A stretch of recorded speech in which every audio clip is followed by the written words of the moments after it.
Hello everyone, स्वागत करता हूं दोस्तों आप सभी का नॉर्मस लर्निंग पे। आज नज़र डालते हैं कुछ जीके के क्वेश्चंस पे। इंपॉर्टेंट क्वेश्चन रहेंगे जो आपको एग्जाम में डेफिनेटली हेल्प करेंगे आपका सिलेक्शन लेने में। तो बिना ज़्यादा टाइम वेस्ट किए शुरू करते हैं आज का वीडियो।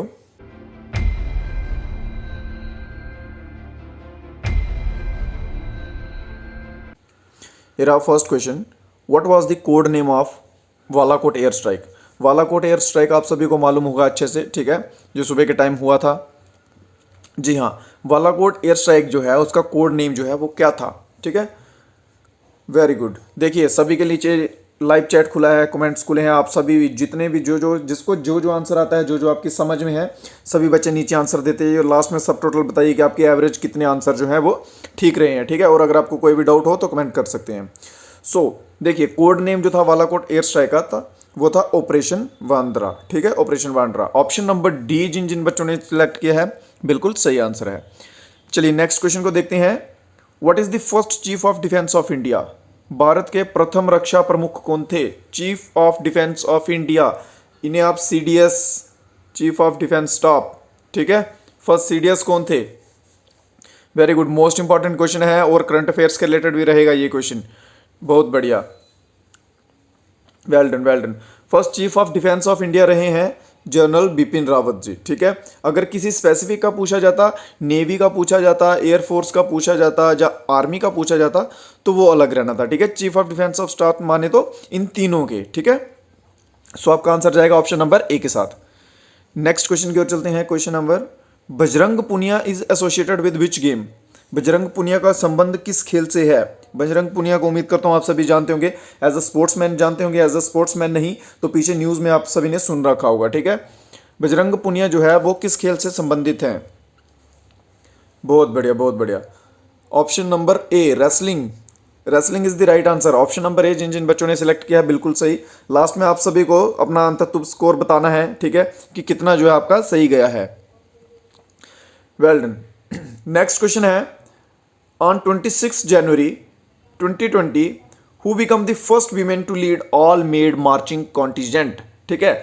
क्वेश्चन जो है 2020 के करंट अफेयर्स के बेस पे है, बट फर्स्ट वीमेन की बात की गई यहाँ पे, ठीक है। फर्स्ट वीमेन आ रहा है इसलिए ये क्वेश्चन आपको अभी भी देखने को मिल सकता है। Who become first women to lead all male marching contingent. बहुत बढ़िया। 26 जनवरी 2020 को सभी पुरुष मार्चिंग दल का नेतृत्व करने वाली पहली महिला कौन बनी। बिल्कुल सही। और आपका आंसर जा रहा है कैप्टन तानिया शेरगिल के साथ, ठीक है। Tania Shergill is the right answer.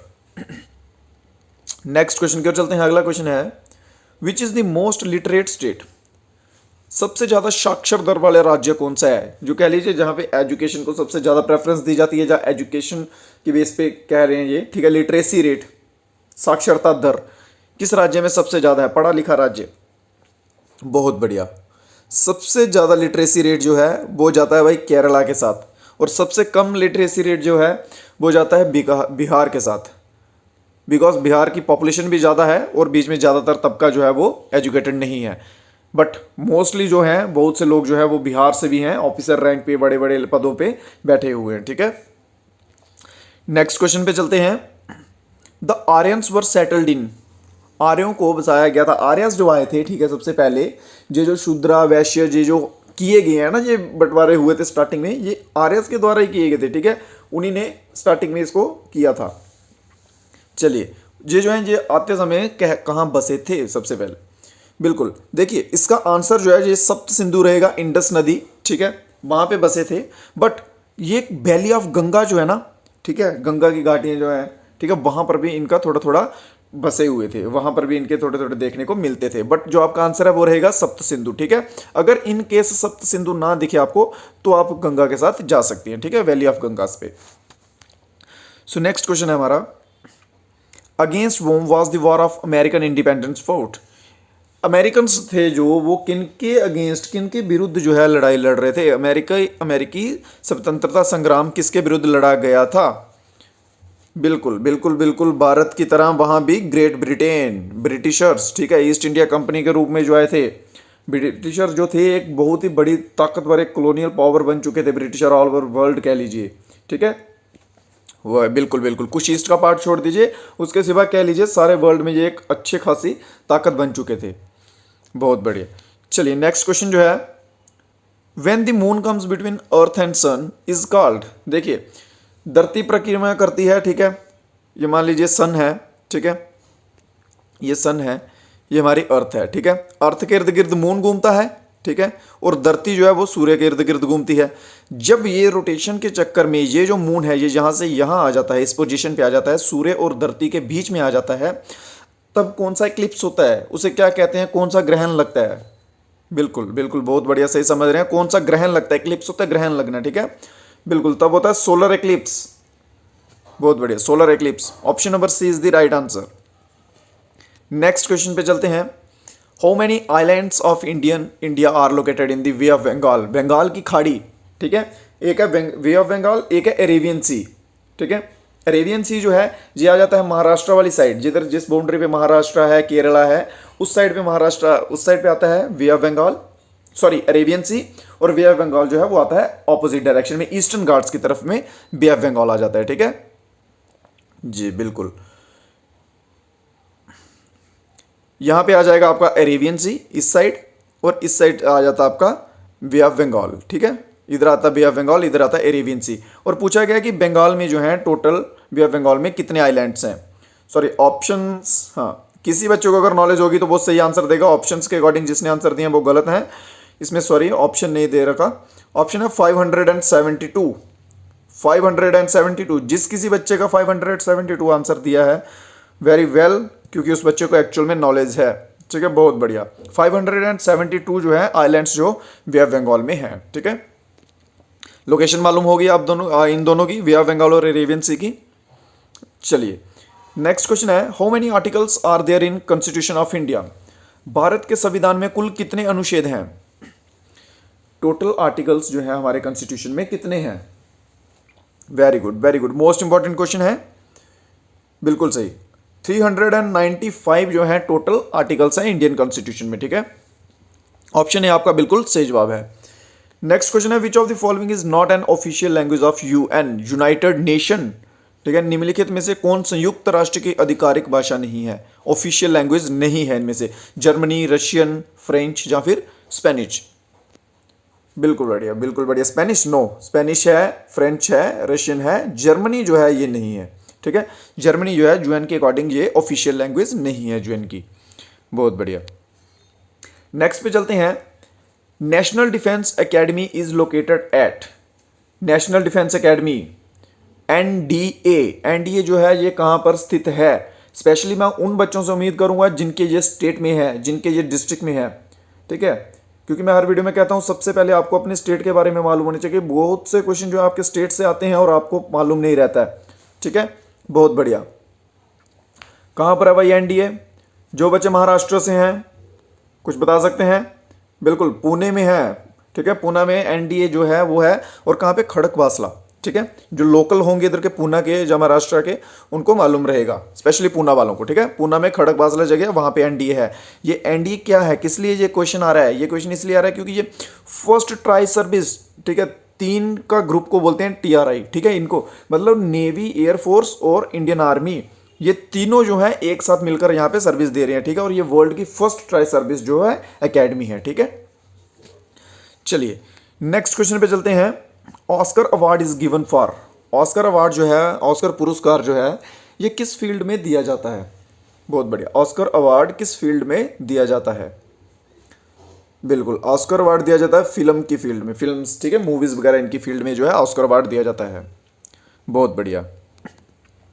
Next पे चलते हैं, which of the following sports person is related to shooting, निम्नलिखित में से किस खिलाड़ी का संबंध निशानेबाजी में से है? इनमें से जो आपके सामने ऑप्शन है, इनमें से कौन सा ऐसा व्यक्ति है, कौन सा ऐसा नाम है जो शूटिंग का प्लेयर रहा है? बहुत बढ़िया बहुत बढ़िया, वेल डन वेल डन, दीजिए दीजिए आंसर सभी बच्चे, नीचे लाइव चैट खोलिए, जितने देख रहे हैं 10-15 जितने हैं एटलीस्ट उतने तो देते जाइए, बहुत बढ़िया। देखिए अगर आप गए हैं ऑप्शन नंबर ए के साथ तो आप बिल्कुल सही हैं, ऑप्शन नंबर बी के साथ गए हैं बिल्कुल सही हैं, सी के साथ गए हैं बिल्कुल सही हैं, बिकॉज ऑल ऑफ दीज, ये तीनों जो हैं ये शूटिंग से रिलेटेड हैं, आपने ट्राई किया, वेल डन, ठीक है, ये तीनों जो हैं शूटिंग से रिलेटेड हैं। नेक्स्ट क्वेश्चन पे चलते हैं, kayak is a kind of, kayak जो है ये किसका प्रकार है? Kayak is a kind of what? बिल्कुल सही, ये क्वेश्चन रिपीटेड है, मैं इसको पहले भी एक बार अच्छे से एक्सप्लेन कर चुका हूं। बहुत बढ़िया, kayak is a kind of boat. Option number B is the right answer. Next question पे चलते हैं। Pandit Shiv Kumar Sharma is associated with which musical instrument? Pandit Shiv Kumar Sharma, बहुत बढ़िया, पंडित शिव कुमार शर्मा जो है वो किस म्यूजिकल इंस्ट्रूमेंट से संबंधित हैं? जल्दी से आंसर दीजिए। और ये भी बताइए कि पंडित शिव कुमार शर्मा जो है ये कौन से स्टेट से, कौन सी यूनियन टेरिटरी से, कहां से बिलोंग करते हैं? Well done, well done. देखिए फर्स्ट ऑफ ऑल जो आंसर है वो है संतूर, ठीक है। संतूर जो वाद्य है वो बजाते हैं, इंस्ट्रूमेंट बजाते हैं ये, ठीक है। और ये बिलोंग कहाँ से करते हैं? ये बिलोंग करते हैं जम्मू से। जम्मू वालों, आपके स्टेट से भी कोई है यूनियन टेरिटरी से, थोड़ा याद रखो, ठीक है। जम्मू से बिलोंग करते हैं, ठीक है। Option number A is the right answer. Next पे चलते हैं। Who was the author of novel Godan? Godan आप सभी ने पढ़ी होगी, ऐसा मुझे नहीं लगता कोई जिसने गोदान की कहानियां ना सुनी हो, ठीक है। इवन कि हमारे चैप्टर्स में भी रहती हैं 8th 9th के। Sorry for that. ओके, सो गोदान जो है इसके लेखक कौन है? बहुत बढ़िया, गोदान के लेखक कौन है? बिल्कुल बिल्कुल, उम्मीद करूंगा कोई बच्चा गलत ना करे, क्योंकि ये कॉमन क्वेश्चन है और बहुत इंपॉर्टेंट क्वेश्चन है, ठीक है। बहुत बढ़िया, Munshi Premchand. Option number B is the right answer. Well done. Munshi Premchand जो है जो गोदान के लेखक हैं, ठीक है। नेक्स्ट क्वेश्चन है, modern economy is one of the, modern economy आधुनिक अर्थव्यवस्था जो है, ठीक है, वो इसमें से कौन सी है? कैश्ड है, प्लान्ड है, क्रेडिटेड है, या फिर ओपन है? वेल डन, वेल डन, बहुत बढ़िया, well try. Modern economy is one of the open economy. Option number D के साथ चल रहे सभी दोस्तों का आंसर बिल्कुल सही, बहुत बढ़िया। नेक्स्ट क्वेश्चन की ओर चलते हैं। The battle of Plassey was fought in, Plassey का युद्ध जो है वो किस सन में लड़ा गया था? किस डेट में लड़ा गया था प्लासी का युद्ध? बहुत बढ़िया, वेल डन, वेल डन। देखिए ये कुछ इंपॉर्टेंट बैटल्स हैं जो पानीपत की होगी, प्लासी की होगी, बक्सर की होगी, ठीक है, जिनके ऊपर यूँ कह लीजिए कि क्वेश्चन आते हैं। इंडो चाइना वार हो गया, इंडो पाक वार हो गया, ठीक है, ये आएंगे ही आएंगे क्वेश्चन। और आपको ये कुछ 8-10 क्वेश्चन करके हैं, ये आपको याद करने ही पड़ेंगे, ठीक है। चलिए मैं बताता हूँ। प्लासी का जो है ये 1757 में हुआ था, ठीक है, प्लासी का याद रखिए। इसके बाद एक दो और इंपॉर्टेंट सुन लीजिए। प्लासी के बाद कौन सा हुआ था? प्लासी के बाद हुआ था third battle of Panipat. Panipat के तीनों युद्ध इंपॉर्टेंट है। फर्स्ट जो है पानीपत का वो होता है 1526, ठीक है। सेकंड जो है 1556, और थर्ड जो है वो होता है 1761 में। ये पानीपत का है, वाटरलू जिसे कहते हैं, ठीक है, अगर आप इंग्लिश से, वाटरलू, ठीक है, वाटरलू बैटल, पानीपत का युद्ध। और इसके बाद पानीपत के युद्ध के बाद हुआ था बक्सर का, बैटल ऑफ बक्सर, ठीक है, 1764, ठीक है। अगर आप किसी भी एग्जाम की तैयारी कर रहे हैं जिसमें जी के आप रेफरेंस दे रहे हैं तो ये आपके लिए क्वेश्चन इंपॉर्टेंट रहेंगे, ठीक है। सो इन चीज़ों को ध्यान रखिए, ये कुछ इंपॉर्टेंट हैं जो आपको काम आ सकते हैं। अगले क्वेश्चन पे चलते हैं। Good Friday is associated with, good Friday, good Friday जो है ये किससे संबंधित है? गुड फ्राइडे सा मैं उम्मीद करूंगा अगर कोई क्रिश्चियन बच्चे हैं, कुछ क्रिश्चियन जो है क्रिश्चियनिटी से बिलोंग करते हैं, उनका आंसर बिल्कुल सही आना चाहिए, बिकॉज ये उनसे रिलेटेड क्वेश्चन है, ठीक है। बहुत बढ़िया, बहुत बढ़िया। The passion, crucifixion and the death of Christ. Option number C is the right answer. Well done, good Friday is associated with option number C. Next question पे चलते हैं। Where is Dogri language spoken, Dogri भाषा जो है वो कहाँ बोली जाती है? Where is Dogri language spoken, Dogri भाषा कहाँ बोली जाती है? पंजाब में, मेघालय में, नागालैंड में, या फिर जम्मू एंड कश्मीर में? जी बिल्कुल। देखिए जम्मू एंड कश्मीर पूरा नहीं आना चाहिए, क्योंकि कश्मीर जो है, कश्मीर में कश्मीरी बोली जाती है, ठीक है। डोगरी जो है ये केवल जम्मू में बोली जाती है, ठीक है, जम्मू में बोली जाती है डोगरी। अब जम्मू एंड कश्मीर जो है एक साथ ही आता है, इसलिए कश्मीर पे आ गया, बट अगर कश्मीर की स्पेसिफिकली बात करें तो जहाँ पे कश्मीरी बोली जाती है, ठीक है। ओके, नेक्स्ट क्वेश्चन पे चलते हैं। What is the full form of GST, GST का फुल फॉर्म क्या है? Most important question and most common question, ठीक है। जीएसटी का फुल फॉर्म क्या है? बिल्कुल सही, बिल्कुल सही जा रहे हैं आप सब। गुड्स एंड सर्विस टैक्स, ठीक है, goods and service tax is the full form of GST. Next question जो है वो है Tipu Sultan. Tipu Sultan is the ruler of, Tipu Sultan is the ruler of. 8th 9th की हिस्ट्री में आपने अच्छे से पढ़ा होगा इनके बारे में, टिप्पू सुल्तान के बारे में। Very well. टिप्पू सुल्तान जो है वो कहाँ के शासक थे? बिल्कुल बिल्कुल, टिप्पू सुल्तान जो आप ऑप्शन बी के साथ चलिए, ठीक है। टिप्पू सुल्तान ऑप्शन बी मैसूर के शासक थे, इनके पिता थे हैदर अली, ठीक है। और कहा जाता है कि टिप्पू सुल्तान की जो तलवार थी वो 80 केजी 80 किलो की तलवार थी इनकी, ठीक है।